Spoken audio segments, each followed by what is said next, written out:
Mark 42, autonomous prehensile.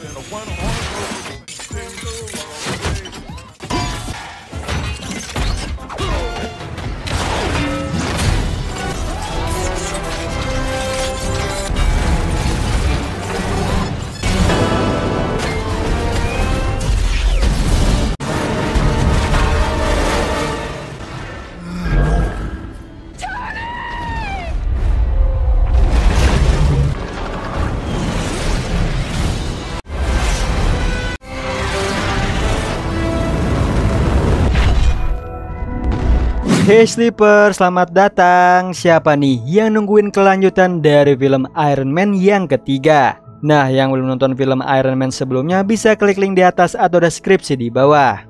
Di film Iron Man kali ini kita akan diperlihatkan markas Iron Man yang hancur, dan Tony Stark harus mengungsi ke suatu tempat untuk menyiapkan senjata buatannya. Dan apakah di film kali ini dia akan benar-benar pensiun sebagai Iron Man dan mewariskannya kepada bocah yang ia temui? So, yang penasaran langsung aja nih, tarik selimut kalian rapat-rapat, siapkan cemilannya dan selamat menonton. Diperlihatkan kehancuran markas Iron Man. Semua itu berawal di tahun 1999, di mana Tony merayakan tahun baru di Swiss sekaligus acara pameran sains, sehingga ia didekati para ilmuwan nih. Salah satunya Dr. Hoyinsen. Tapi di sini Tony lebih memilih Maya Hansen, seorang ahli biologi genetik. Tiba-tiba seorang pria bernama Aldrich Killian mendekati Tony dan juga Maya. Ia ingin mengajukan proposalnya tentang Advanced Idea Mechanic atau AIM, yang mana Tony tertarik sama penelitiannya. Jadi menyuruh Killian menunggunya di rooftop untuk berdiskusi.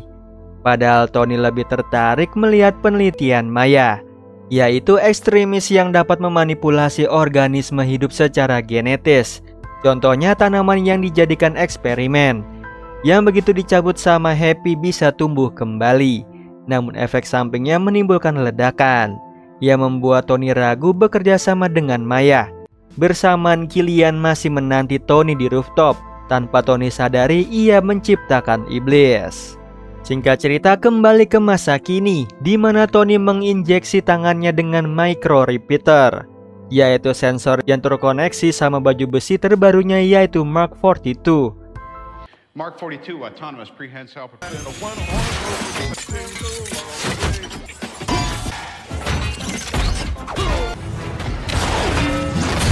Yang sayangnya Mark 42 masih dalam uji coba. Di waktu yang sama muncullah video teroris bernama Mandarin. Lewat video tersebut, ia mengaku bertanggung jawab atas pengeboman di negara lain, lalu menargetkan Amerika, terutama Presiden Ellis, karena Mandarin akan merebut kekuasaannya. Diancam seperti itu, Presiden Ellis mengutus Kolonel Rhodes sebagai garda terdepan, karena ia adalah War Machine atau Iron Patriot. Yang saat ini Rhodes memberitahu Tony kalau aksi pengeboman Mandarin hanya sebagian yang diketahui oleh media, karena pemerintahan tidak tahu jenis perangkat bom yang digunakan oleh Mandarin. Di tengah obrolan mereka, dua bocil datang meminta tanda tangannya Tony, yang mana salah satu bocil membahas tentang wormhole. Seketika Tony panik mendengarnya dan langsung masuk ke baju besinya. Di situ Jarvis mendeteksi Tony, yang hasilnya ia menderita kecemasan akut. Sementara itu, di Stark Industries, Happy diangkat sebagai kepala keamanan, sekaligus bertugas menjaga Pepper, yang saat ini kedatangan Killian dengan penampilannya yang berubah 180 derajat, yang membuat Pepper terpukau.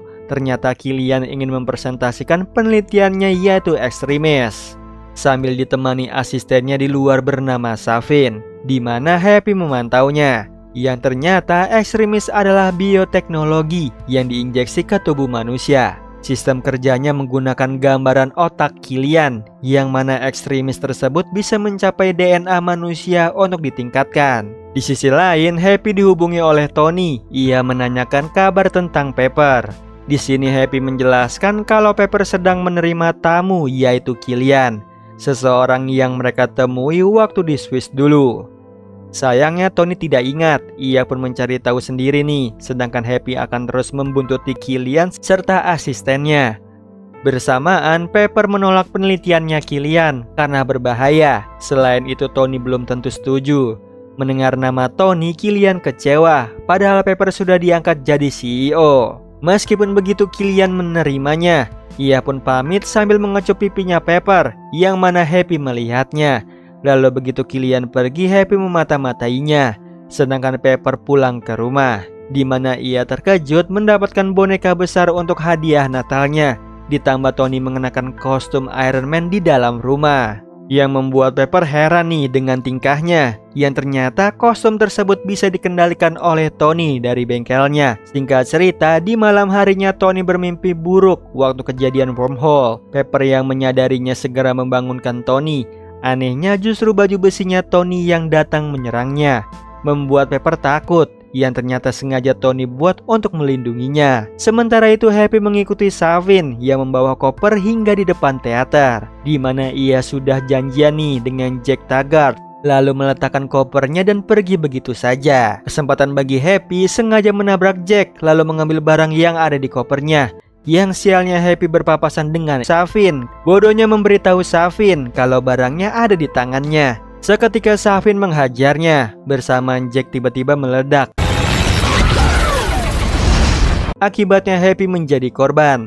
Lalu dalam keadaan setengah sadar, ia melihat sebuah kalung serta tubuhnya Savin yang terbakar. Namun ajaibnya bisa kembali normal. Setelah itu muncul pemberitaan dari Mandarin yang mengaku kalau muridnya lah pelaku pengeboman di teater, dan terornya akan berakhir apabila Presiden Ellis tewas. Di sisi lain, dampak dari ledakan di teater membuat Happy harus terbaring di rumah sakit dalam keadaan koma. Di situ Tony menjenguknya, lalu menanggapi para wartawan yang sudah menantinya. Kemudian tanpa berpikir panjang menantang Mandarin, bahkan memberitahu alamat lengkap rumahnya, karena ia mau balas dendam atas perbuatannya pada Happy. Setelah itu Tony pulang ke rumah meminta bantuannya Jarvis mencari tahu latar belakang Mandarin dan juga olah TKP saat Happy terkena ledakan, yang ternyata ledakannya berasal dari suhu 3000 derajat Celcius. Lalu Happy yang terkapar melihat sebuah kalung berinisial J Taggart. Setelah itu Jarvis menampilkan ledakan yang berkaitan dengan aksi Mandarin, yang hasilnya di Tennessee terjadi bom bundir yang suhunya 3000 derajat. Sehingga Tony berencana pergi ke sana untuk mencari tahu. Tiba-tiba ia kedatangan tamu nih dan beberapa helikopter di sekitar rumahnya, yang mana tamunya adalah Maya. Ia ingin berbicara empat mata sama Tony, namun muncullah Pepper yang mengajak Tony berkemas karena rumahnya sudah tidak aman. Dan benar aja sebuah misil ke arah mereka bertiga. Seketika Tony memanggil Mark 42 untuk melindungi Pepper, sehingga Pepper yang berbaju besi mengevakuasi Maya. Setelah Jarvis menyatakan mereka berdua aman, Tony memanggil Mark 42 untuk melawan musuhnya, yaitu Savin. Yang sayangnya ia membawa 3 helikopter.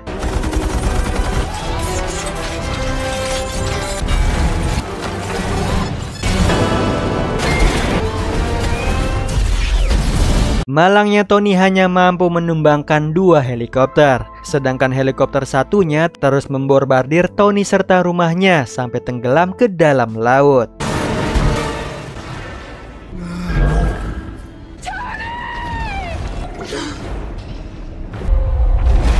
Untungnya Jarvis memiliki daya terbang cadangan. Seketika Tony dibawa terbang ke suatu tempat hingga daya Jarvis habis, lalu mendaratkan Tony di tempat bersalju, yang ternyata mereka berada di Tennessee, yaitu tujuan Tony sebelumnya. Membuat Tony kesal karena jauh dari Pepper, ditambah Jarvis rusak dan mati total. Mau tidak mau Tony menyeretnya nih. Tidak berapa lama ia menemukan sebuah toko dan telepon umum. Jadi Tony bisa mengabari kondisinya pada Pepper lewat pesan suara, lalu membobol gudang seseorang, di mana bocil menangkap basah Tony.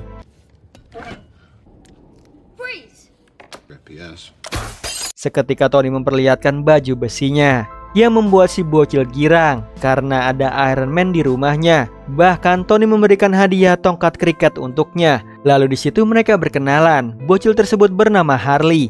Di waktu yang sama, Pepper menemukan helm Iron Man di balik reruntuhan. Lalu ia pakai, yang ternyata ada pesan suara dari Tony yang meminta maaf sudah membahayakan hidupnya. Setelah itu, Pepper menanyakan alasan Maya menemui Tony, yang katanya bosnya Killian bekerja sama dengan Mandarin. Seketika Pepper terkejut mendengarnya. Di sisi lain, Killian mendapatkan kabar tentang Tony yang tidak ditemukan mayatnya. Walaupun begitu, ia tetap menjalankan rencananya untuk siaran TV, yaitu menyiarkan Mandarin. Bersamaan Tony ditemani oleh Harley ke TKP ledakan akibat bom bunuh dari tentara bernama Chad Davis. Akibatnya 6 orang tewas. Namun Tony melihat hanya ada 5 bayangan saja di tembok. Tiba-tiba Harley membahas tentang wormhole, membuat Tony tidak nyaman hingga kecemasannya kambuh. Ia pun menenangkan dirinya dengan salju, lalu bertanya pada Harley tentang keluarga Davis, yang saat ini ibunya berada di bar. Tiba-tiba dalam perjalanan Tony bertabrakan dengan seorang wanita bernama Bran. Setelah itu Tony masuk ke bar dan menemui Nyonya Davis. Herannya ia langsung menyerahkan berkas anaknya dan tidak ingin terlibat lebih jauh. Padahal Tony meyakinkannya kalau anaknya hanya korban untuk dijadikan senjata. Yang ternyata Nyonya Davis salah orang. Harusnya ia berikan berkas tersebut pada Bran, yang saat ini mengaku sebagai polisi dan menangkap Tony, sehingga terjadi kekacauan di bar. Parahnya Savin juga muncul. Mau tidak mau Tony harus melawan mereka berdua.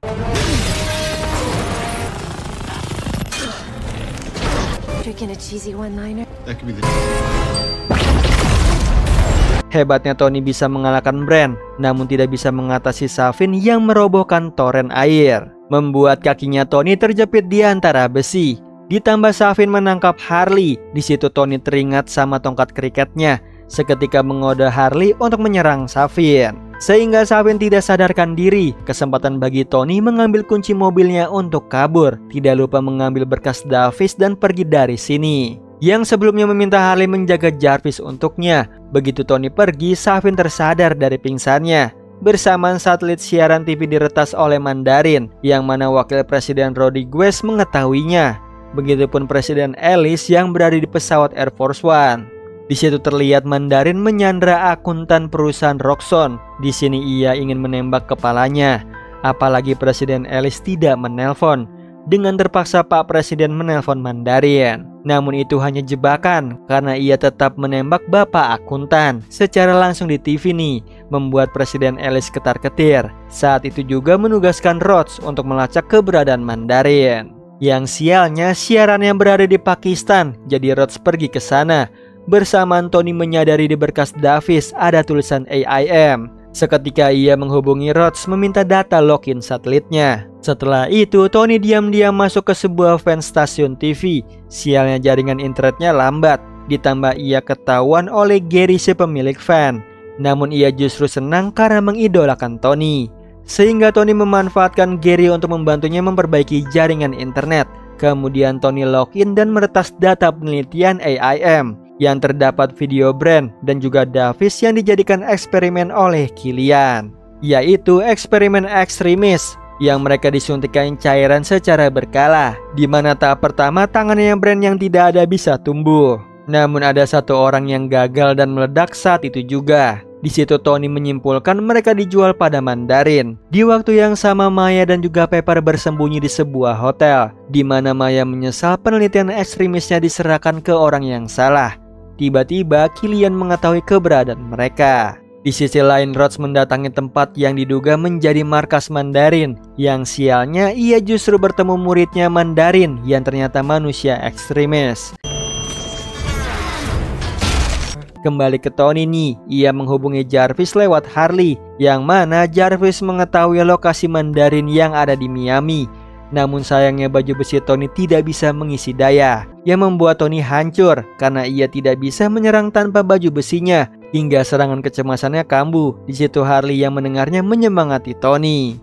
Kalau ia adalah ahli mekanik yang bisa buat sesuatu. Mendengar hal itu Tony ke toko perkakas nih, lalu merakit senjata ciptaannya untuk menyerang markas Mandarin.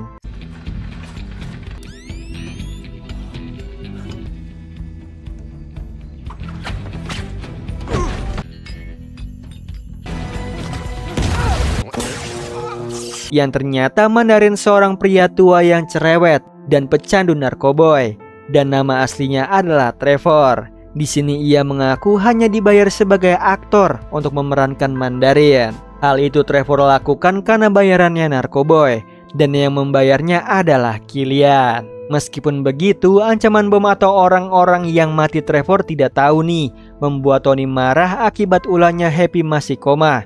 Tiba-tiba Savin dari belakang memukul Tony hingga pingsan. Lalu dibawa ke lab di mana ada Maya menjelaskan alasannya menemui Tony, yaitu ingin menyempurnakan penelitian ekstremisnya supaya stabil, yang tentunya Tony tolak. Ia pun kecewa nih melihat Maya kehilangan idealisnya untuk membantu orang-orang dan justru memilih bergabung bersama Killian.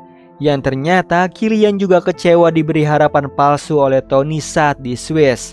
Walaupun begitu memberikannya sebuah ide menjadikan orang lain sebagai target. Lebih parahnya lagi, Killian menginjeksi Pepper dengan ekstremis, yang apabila tubuhnya menolak, Pepper akan meledak, membuat Tony tidak berdaya. Ditambah Killian menyudutkannya supaya bergabung. Tiba-tiba Maya mengancam akan bundir di sini, sehingga Killian tidak bisa memproduksi prajurit ekstremis. Yang malangnya ia justru ditembak oleh Killian. Setelah itu Killian mendatangi Rhodes yang masih di dalam baju besinya. Karena tidak mau keluar, Savin membakarnya dari luar.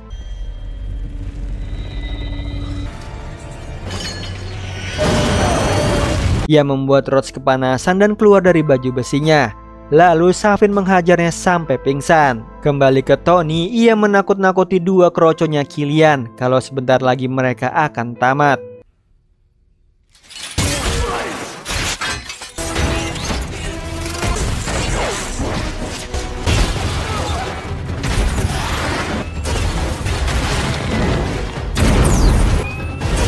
Dan benar aja para kroco Killian berhasil dikalahkan karena Tony sukses memanggil baju besinya. Bersamaan ia melihat Iron Patriot pergi. Seketika Tony mau menyusul tapi daya terbangnya error. Jadi menghubungi Rhodes untuk memastikannya, yang ternyata Iron Patriot bukanlah dirinya. Setelah itu mereka berdua menghampiri Trevor, lalu menginterogasinya tentang rencana Killian selanjutnya. Dari yang ia dengar, Killian berada di lepas pantai, lalu menargetkan wakil presiden. Seketika Tony dan juga Rhodes pergi menaiki kapal mencari lokasi Killian, sekaligus menghubungi Rodriguez dan menjelaskan kalau Killian mengambil Iron Patriot sebagai triknya yang bisa mengancamnya serta Pak Presiden. Herannya Rodriguez tidak memberitahu hal tersebut nih pada Presiden Ellis, yang ternyata anaknya mau menjadikan subjek ekstremis. Sementara Presiden Ellis senang menyambut Iron Patriot sebagai pengawalnya di Air Force One. Sampai di tengah perjalanan Iron Patriot menjalankan rencananya. Yang ternyata di balik baju besi adalah Killian. Bersamaan Tony masuk ke dalam pesawat menyerang Savin. Tapi Presiden Ellis sudah dibawa pergi nih. Tiba-tiba Savin mengaktifkan bom yang ada di sisi kiri pesawat, mengakibatkan semua penumpang tersedot keluar. Dengan cepat Tony menyelamatkan mereka semua.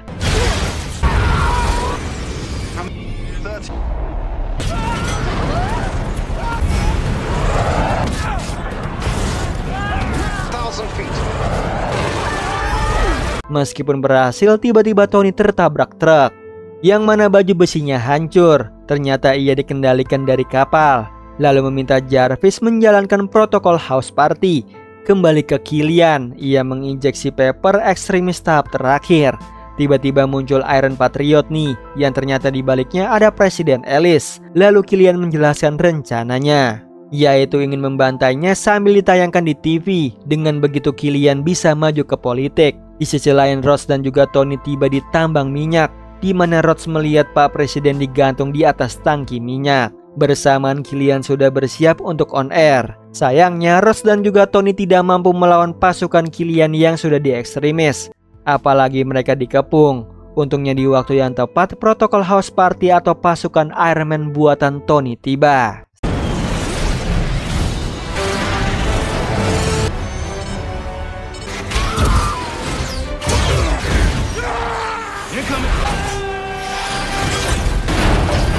Lalu mereka menghabisi orang-orang ekstremisnya Killian. Kesempatan bagi Tony mencari Pepper. Yang malangnya ia tertimpa besi. Ditambah tiba-tiba Killian muncul dan langsung menghajar Tony.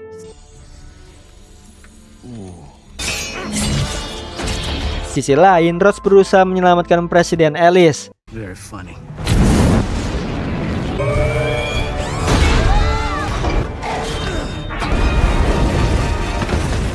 hingga akhirnya ia berhasil nih, lalu segera membawa Pak Presiden ke tempat yang aman. Sedangkan Tony menyelamatkan Pepper yang tergantung di mesin kren. Tapi apa daya, tangannya tidak bisa menjangkaunya, hingga Tony harus melihat Pepper jatuh dalam kobaran api. Di situ Killian yang melihatnya menyayangkan hal tersebut, membuat Tony marah dan menyerangnya secara brutal.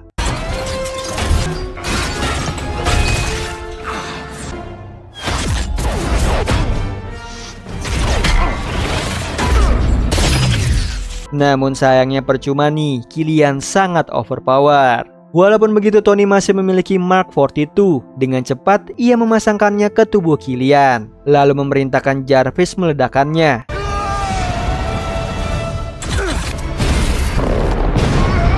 Membuat Tony lega, Killian sudah diatasi. Tapi ia salah sangka, tiba-tiba muncullah Killian dari balik api. Untungnya bisa ditangani oleh Pepper.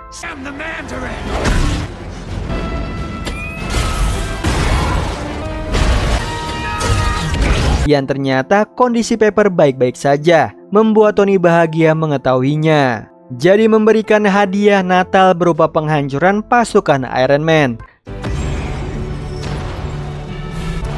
Setelah kejadian hancurnya Killian, Wakil Presiden dan juga Trevor ditangkap oleh polisi.